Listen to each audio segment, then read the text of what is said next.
El compromiso es hablar sobre el liderazgo. El título de esta palabra de esta noche es Dios está buscando líderes fieles. Es interesante cómo en la Biblia aparece el liderazgo.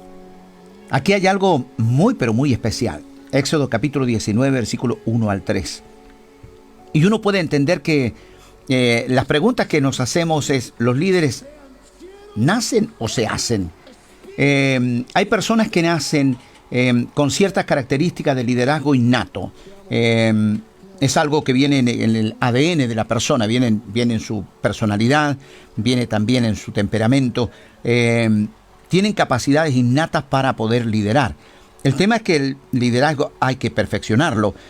Cuando uno va al mundo de la economía, va a poder entender que hay técnicas para poder formar líderes. Las empresas, la mayoría de las empresas forman líderes. La iglesia también lo hace. Para poder liderar la iglesia no es sencillo, porque estamos hablando de personas. Más encima, estamos hablando de personas que necesitan una guía y necesitan también ser orientadas de manera correcta. Me hace acordar a la señorita Leyes por ahí con su líder. ¿Por qué? Porque dice, bueno, ella es mi líder espiritual. Ella es la que me está liderando. Y la verdad que tiene razón, porque hay alguien que tiene que impulsarnos, alguien que tiene que enseñarnos, alguien que tiene que formarnos, alguien que tiene que orientarnos para qué lado vamos.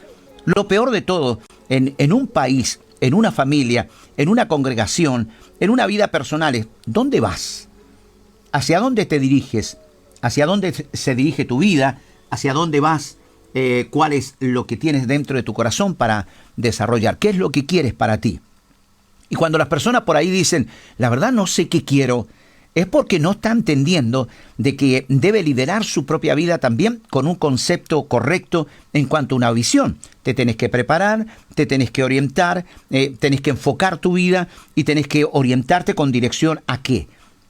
Bueno, quiero un oficio, quiero una profesión, quiero terminar una carrera, quiero alcanzar un sueño. Ese es un objetivo claro y donde uno va caminando como si fuera una columna vertebral para poder alcanzar ese objetivo.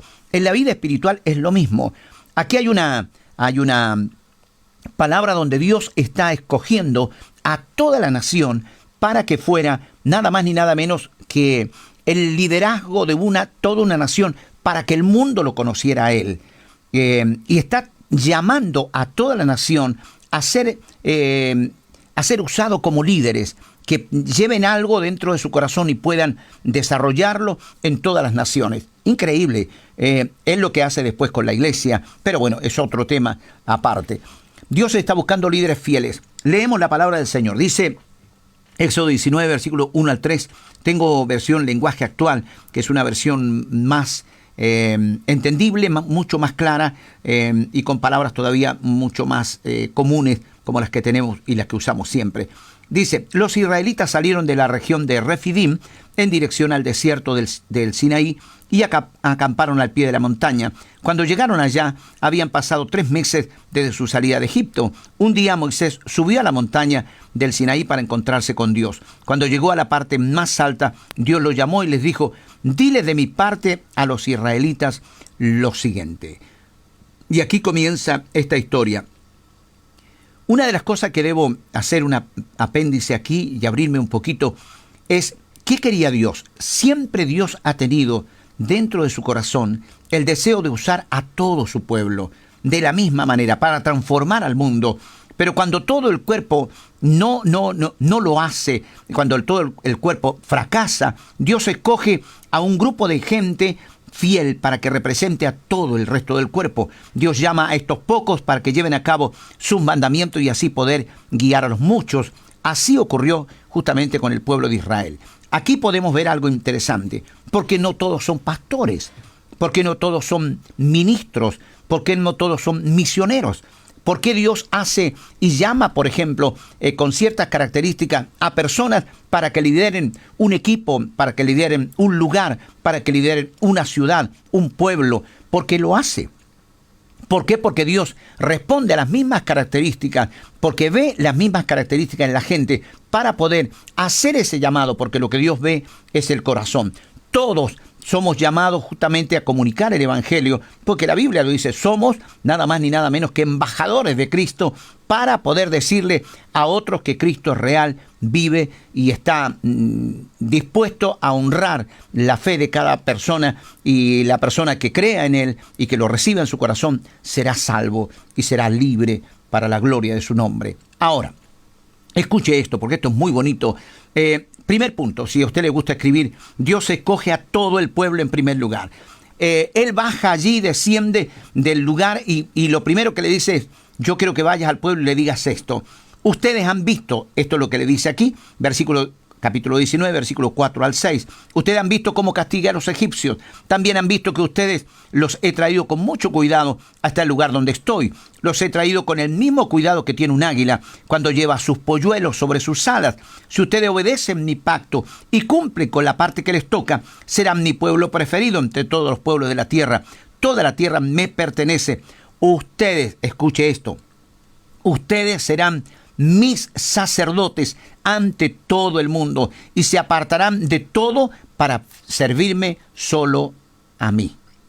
Una vez más, leo este versículo, la última parte.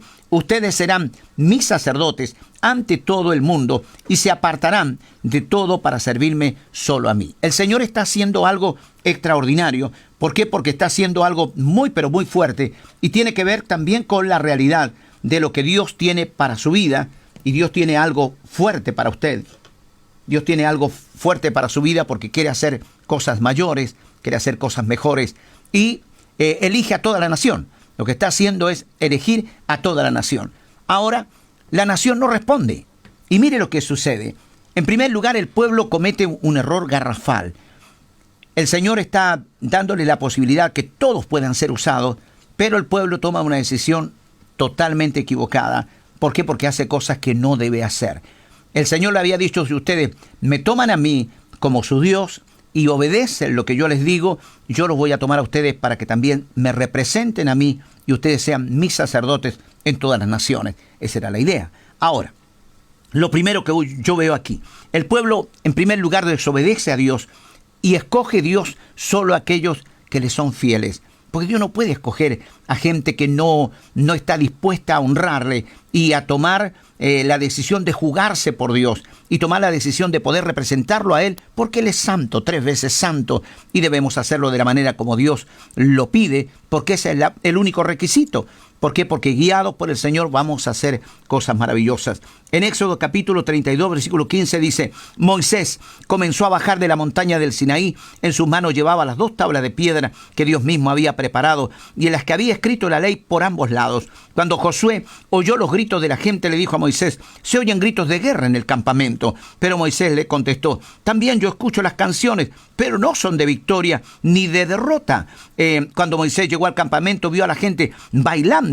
Al ver al toro, se enojó tanto que allí mismo, al pie de la montaña, arrojó contra el suelo las tablas de la ley y las hizo pedazos.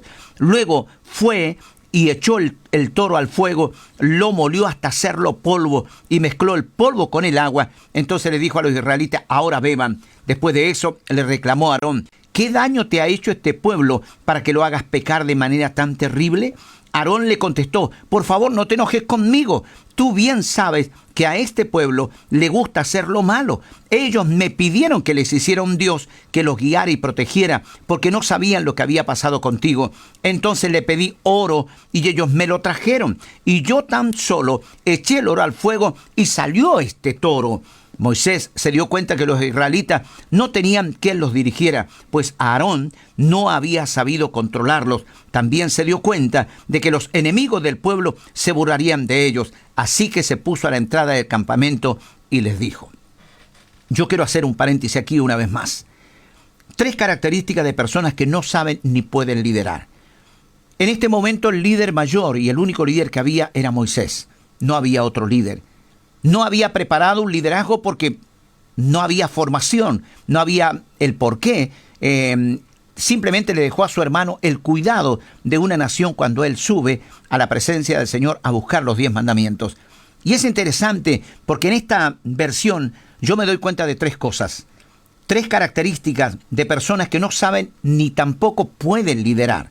Primero, Moisés dice que cuando su hermano, él le pidió cuenta y le dice, ¿por qué hiciste esto? Hiciste pecar al pueblo.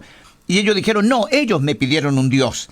Ellos me pidieron que yo haga algo que no debía hacer, pero la presión del grupo, la presión de toda la nación, hizo que yo, era una mentira, me dieran todo el oro. Yo lo tiré al fuego y apareció un toro. No era cierto. Lo formaron, lo martillaron, lo prepararon, todo lo demás. Pero mire lo que dice Moisés aquí. Moisés se dio cuenta que los israelitas no tenían quien los dirigiera. Aarón no era un líder. Aarón no estaba preparado para liderar. Y hay características que se dan aquí. En primer lugar, un líder débil y permisivo no puede liderar.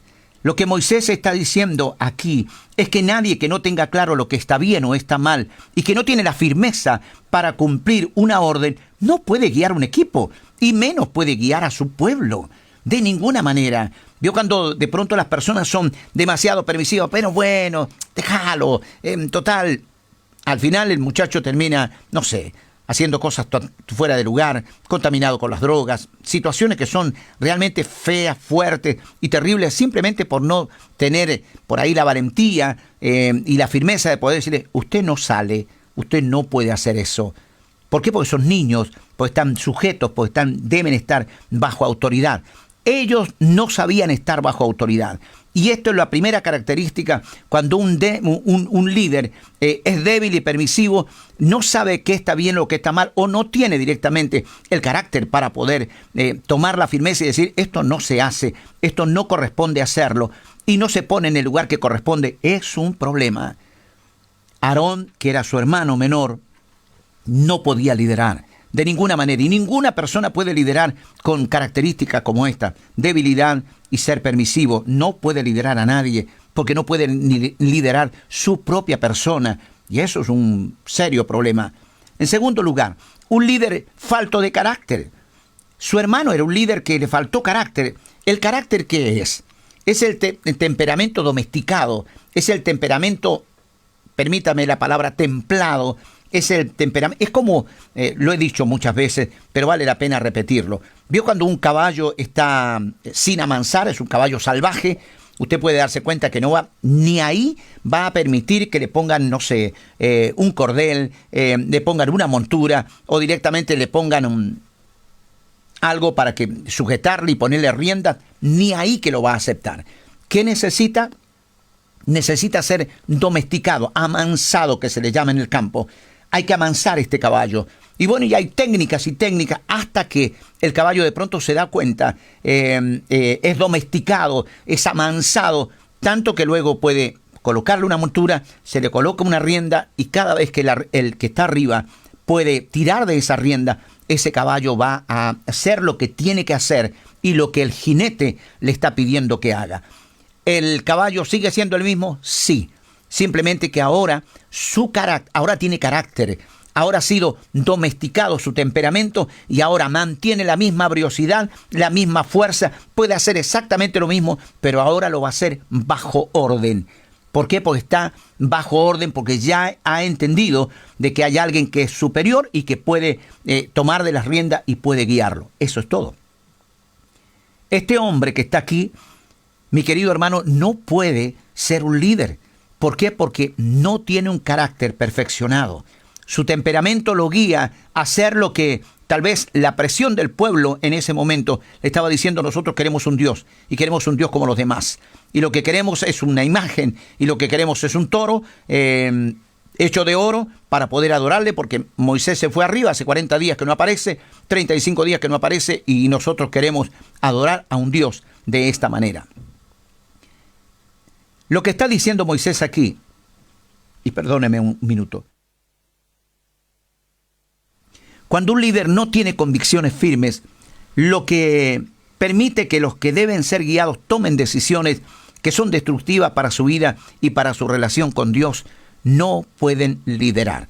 De ninguna manera puede liderar a alguien que simplemente por la presión. ¿Se acuerda del primer rey de Israel? Si ustedes tuviéramos en la iglesia, podríamos decirle cómo se llamaba. Saúl fue el primer rey de Israel. Y el primer rey de Israel cometió exactamente el mismo error. Bueno, recibió una orden de parte de Dios y le dice, mira, esto es lo que hay que hacer aquí, y de pronto dice, no, pero la gente me obligó y la gente me presionó de tal manera. La gente necesita ser guiada, la iglesia necesita ser guiada, la familia necesita ser guiada, pero si no tiene un liderazgo firme y fuerte dentro del hogar, los niños van a hacer lo que quieren. Es lo que sucede hoy. Cuando un gobierno es permisivo, cuando cualquier área, la política, lo que fuera, cuando alguien no hace lo que debe hacer, va a destruir y va a afectar una nación, va a afectar la iglesia, va a afectar una familia y va a afectar su propia vida. Si tiene un negocio, lo va a destruir de la misma forma. Un líder falto de carácter nunca llevará a nadie a ningún lado, sino que simplemente los que necesitan ser gobernados o los que necesitan ayuda, todo lo contrario, presionarán para que ellos hagan o el líder haga lo que ellos quieren, no lo que el líder propone. En tercer lugar, la tercera consecuencia está a la vista. ¿Por qué? Porque darle lugar es parte de la debilidad de una nación, de una iglesia, de una familia. Eso es debilidad cuando no funciona. Yo cuando la gente dice por ahí, bueno, pero los chicos me salieron torcidos, me salieron malos. No es verdad. No hemos sabido gobernar nuestro hogar. No hemos sabido manejar situaciones. No hemos sabido amar. No hemos sabido acompañar. No hemos sabido disciplinar. No hemos sabido orientar. No hemos sabido guiar a nuestro propio equipo. A nuestro propio equipo más pequeño. Las consecuencias en este tercer lugar están a la vista. ¿Por qué? Porque no hay nada, no hay absolutamente nada que pueda ayudarles. Todo lo contrario. Ese guía está mal y está descontrolado y está haciendo cosas fuera de lugar. Mire lo que dice justamente en segundo lugar, primero, pues Aarón no había sabido controlarlo. La tercera consecuencia, también se dio cuenta de que los enemigos del pueblo se burlarían de ellos. Sí. Estaban saliendo de Egipto, era toda una nación, y se iban a burlar. ¿A dónde los lleva esta gente? Si no siquiera los pueden controlar. Los van a matar en medio del desierto, se van a morir todos. Las consecuencias estaban a la vista, la burla del enemigo por su debilidad y una oportunidad para que el enemigo y el diablo obtenga ganancia, llevando al pueblo lejos de Dios y directo a su ruina. Fue lo que pasó, exactamente lo que pasó. ¿Por qué? Porque se terminaron muriendo todos, una generación completa en el desierto. Y un viaje que duraba pocas semanas nada más, mi querido hermano, terminó en 40 años de recorrer el desierto y terminar de morir toda una generación de 20 años para arriba. Impresionante. Ahora, ¿qué hace Dios? Dios le dice a Moisés, párate donde todos te vean y haz algo. Y mire lo que hace Dios. Dice, los que estén de parte de Dios, del Dios de Israel, vengan conmigo. Todos los de la tribu de Leví se unieron a Moisés. Eran 12 tribus. Una sola tomó la decisión de estar al lado de Moisés. ¿Por qué las otras 11 no lo hicieron? Solamente una tribu. Todos los de la tribu de Leví se unieron a Moisés, quien les dijo, el Dios de Israel ha ordenado que cada uno de ustedes tome una espada, regrese al campamento y vaya casa por casa, matando a su hermano, amigo o vecino. Los de la tribu de Leví hicieron lo que Moisés ordenó y ese día mataron como a 3,000 varones. Luego Moisés les dijo, hoy Dios los bendice y les da autoridad como sus sacerdotes, pues ustedes se opusieron a sus propios hermanos e hijos para obedecerlo a él. Es interesante lo que dice aquí. Y uno dirá, pero pastor, ¿cómo puede ser eso? ¿Qué clase de Dios tenemos? En ese momento era algo justificable en este sentido. ¿Por qué? Porque eso iba a traer un despropósito en cuanto a quién debían obedecer y quién los iba a guiar. Por lo tanto, solamente una tribu, la tribu de Leví, se jugaron por esto y hicieron algo que realmente fue espantoso. Pero estaban diciendo, no nos importa, no está en primer lugar aún los que están a nuestro alrededor, sino Dios en primer lugar.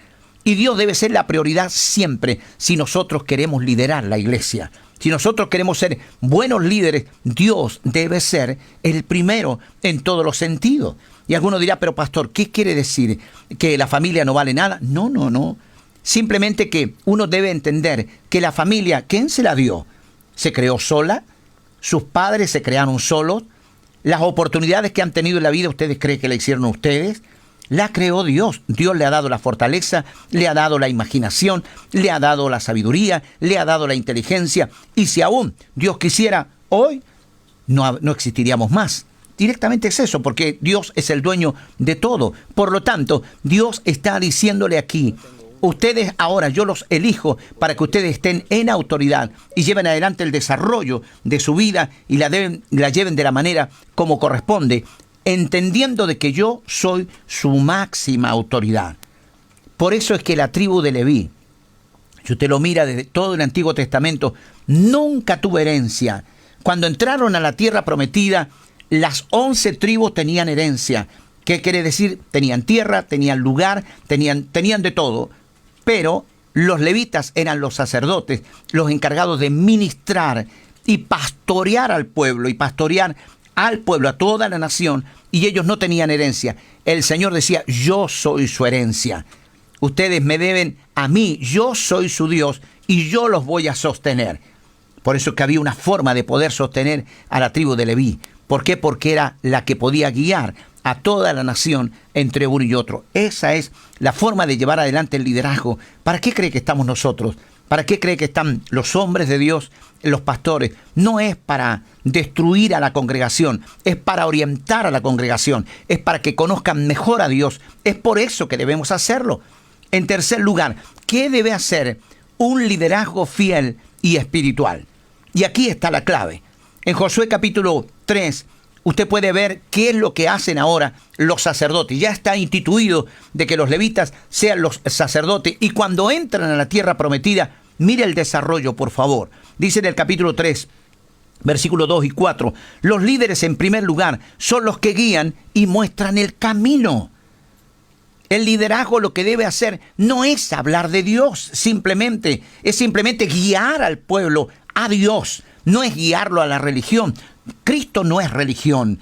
Cristo es relación. Dios es relación. Dios es una relación fuerte. ¿Por qué? Porque se convierte en Padre, nos da una identidad nueva. Nacemos de nuevo. Por lo tanto, esta es la idea. Y esto es lo que está escrito en la palabra del Señor. ¿Para qué estamos nosotros? Para poder guiar al pueblo, guiar a la gente nueva, para poder a los discípulos, poder orientarlos, enseñándoles, como dice Jesús, todo lo que yo los he mandado a ustedes, enséñenselo a la gente, conviertan a la gente, que la gente se convierta a mí y bautícenla en el nombre del Padre, del Hijo y del Espíritu Santo. Y cuando ustedes hagan esto, yo estaré con ustedes hasta el fin del mundo. Interesante. Los líderes guían y muestran el camino. Escuche esto. Esto tiene relación y tiene un símil, si podemos llamarlo. Porque está el pueblo de Israel saliendo de la esclavitud de Egipto, entrando a la tierra prometida. Los hombres de Dios estamos también de la misma manera sacando la gente que viene del mundo y está entrando a la tierra de la bendición, está entrando a la Canaán celestial. ¿Por qué? Porque está salvando su alma. Nosotros somos los encargados de poder orientar a la gente. ¿Para qué? Para que entre a la tierra prometida, para que entre a un estado totalmente nuevo, porque conoce a Jesús. Escuche esto. Mire el versículo 2 al 4. Al segundo día los jefes fueron por todo el campamento. Están al otro lado, nada más está la tierra prometida. Hay 30 metros, hay un pequeño río llamado Jordán, que no tiene más de 14, 15 metros. Ahora tenía casi 30 metros. ¿Por qué? Porque se había desbordado. Era el tiempo donde la lluvia había llegado desde arriba y ahora estaba un poquito desbordado, pero no era tan difícil poder entrar. Pero no se olvide que era toda una nación. Eran casi 2 millones y algo de personas. Había que pasar al otro lado, porque del otro lado del Jordán ya estaba la tierra prometida. Y escuche lo que hacen.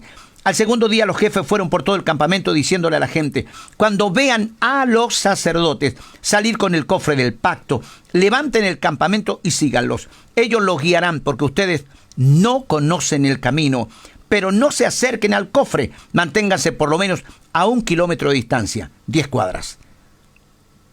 Ese cofre era de oro y lo que debían hacer los sacerdotes era entrar en ese lugar. ¿Por qué? Porque la promesa era que el agua se iba a detener. Iba a ocurrir un milagro. Y escuche esto. En segundo lugar, 2, los líderes son los primeros y llevan la carga. ¿Cuánto tiempo estuvieron allí? Versículos 6 al 8. Después le dijo a los sacerdotes: carguen sobre sus hombros el cofre del pacto y salgan, nosotros los seguiremos. Y así lo hicieron. Dios le dijo a Josué, lo que voy a hacer hoy convencerá a todo el pueblo de Israel de que estoy contigo como estuve con Moisés, y te reconocerán como líder, y diles a los sacerdotes que llevan el cofre del pacto que cuando lleguen al río entren al agua y se queden cerca de la orilla.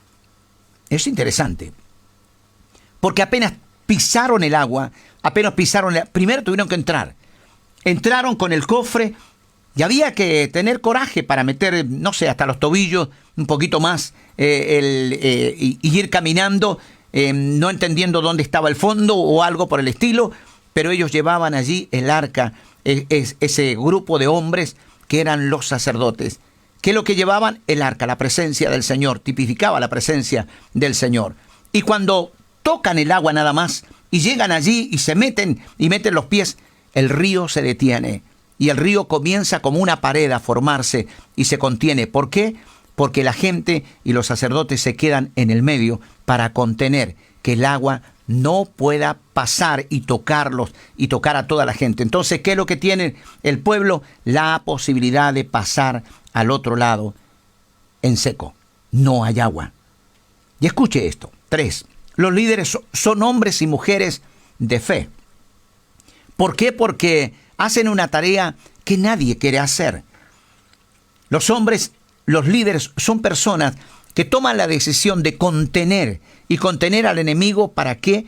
Para que el pueblo y los discípulos y todos los que están detrás de nosotros puedan entrar a tierra prometida y les sea sencillo y más fácil poder entrar. Es nuestra tarea, es edificar, es gastar, usar tiempo, usar nuestros recursos, todo lo que tenemos. ¿Para qué? Para lograr que ellos puedan entender de que al otro lado, cambiando de vida, transformándose, está la oportunidad de conocer a un Dios tan maravilloso como el nuestro y tener a un Dios tan poderoso como ese maravilloso Cristo que murió en la cruz del Calvario, pero que ahora vive, es real y es verdadero. Dice el versículo 13, cuando los sacerdotes que llevan el cofre toquen el agua con la planta de sus pies, el río Jordán dejará de correr y el agua se acumulará como formando una gran pared. Además, Dios ha ordenado que escojamos a 12 hombres, uno de cada tribu de Israel. La gente dejó el campamento y se dispuso a cruzar el río Jordán en el tiempo de la cosecha, cuando el río se desborda a causa del agua que baja de la zona de Adán, cerca de Zaretán. Los sacerdotes iban delante de ellos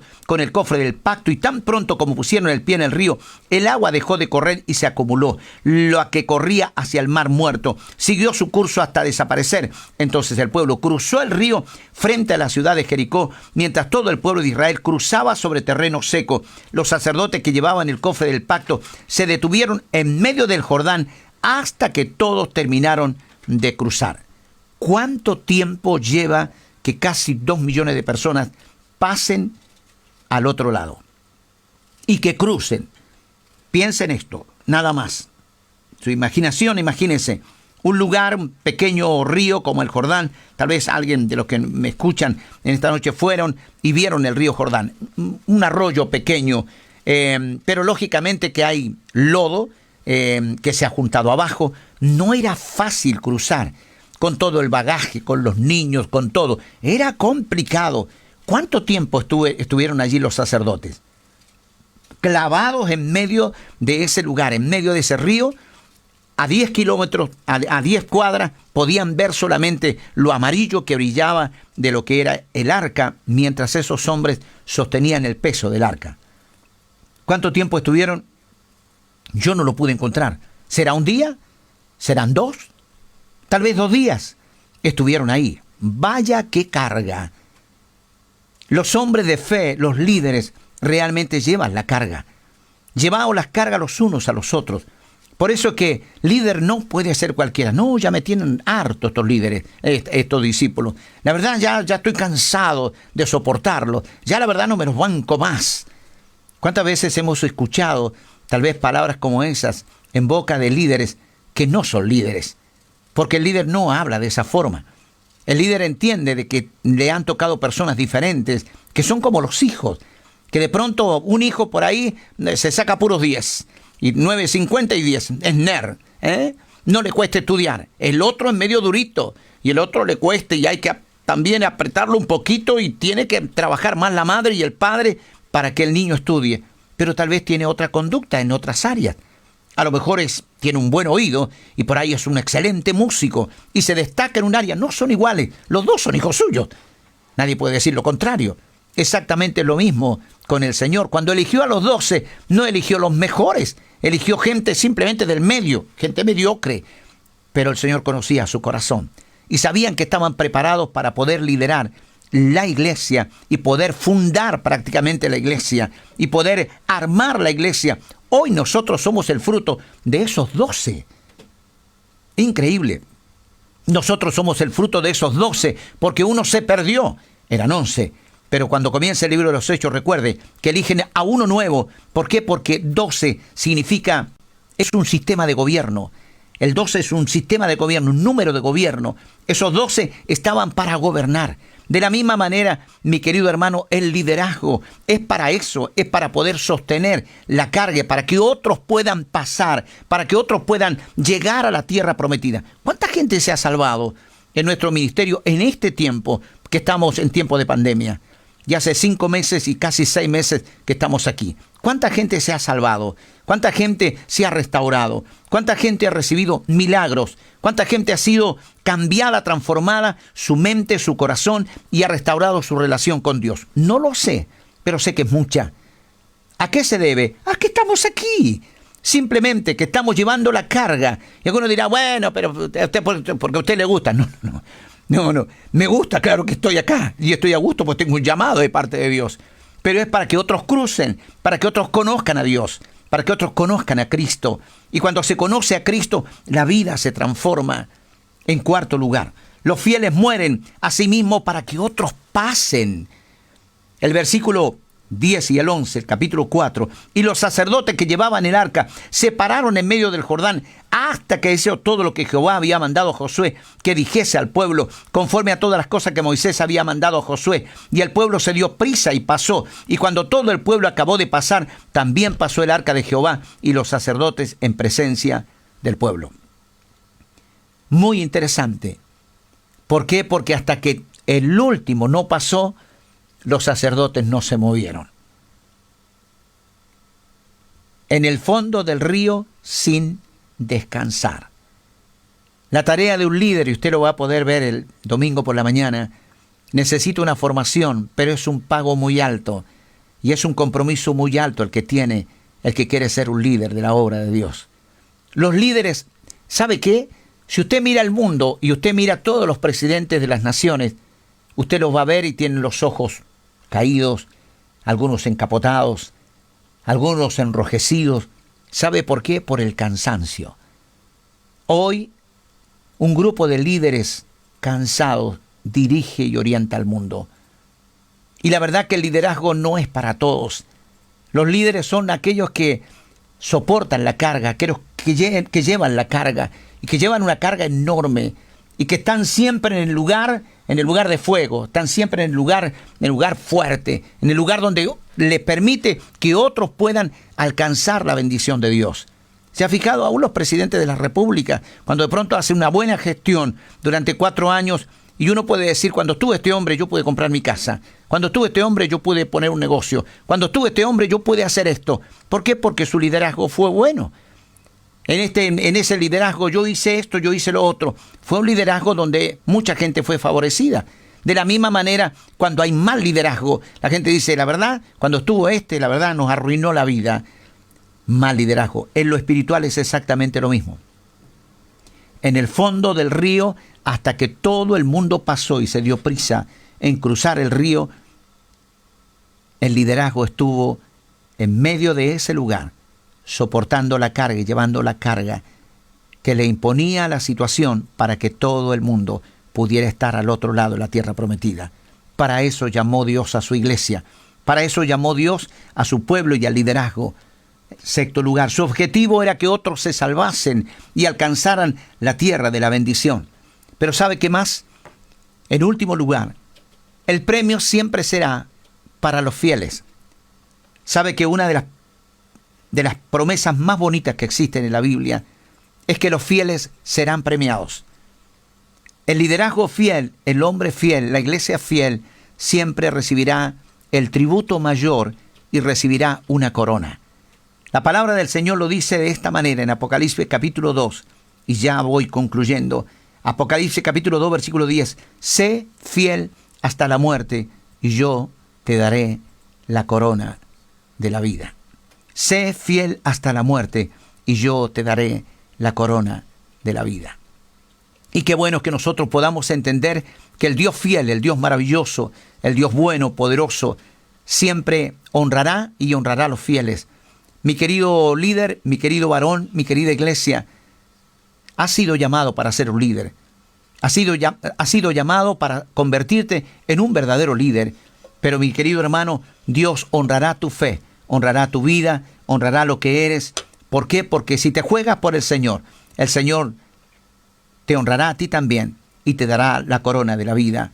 Hoy es un día donde debemos consagrar nuestra vida al Señor, donde Dios quiere hacer algo maravilloso sobre nosotros y nosotros le damos el lugar para que eso ocurra.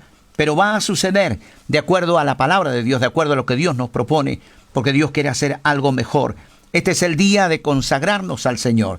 Este es el día de poder entender que Dios te llamó para marcar una diferencia. Dios no te llamó para que te acomodes dentro de la obra de Dios y diga, bueno, a mí me gusta escuchar. No, Dios te llamó para hacer algo grande, algo fuerte, algo poderoso, si tú le das el lugar para que eso ocurra. Por eso Dios quiere usarte, pero va a depender también de la actitud que asumas de fidelidad para con Dios. Hoy es el día de consagración para los fieles que Dios llama, que guíen y muestren el camino, que sean los primeros y que lleven la carga, que sean gente de fe, que mueran a sí mismos para que otros pasen y reciban la bendición, nada más ni nada menos que la salvación de su alma, y poder entender que Dios los guía también para ser reproductivos y que el día de mañana ellos puedan repetir la misma historia.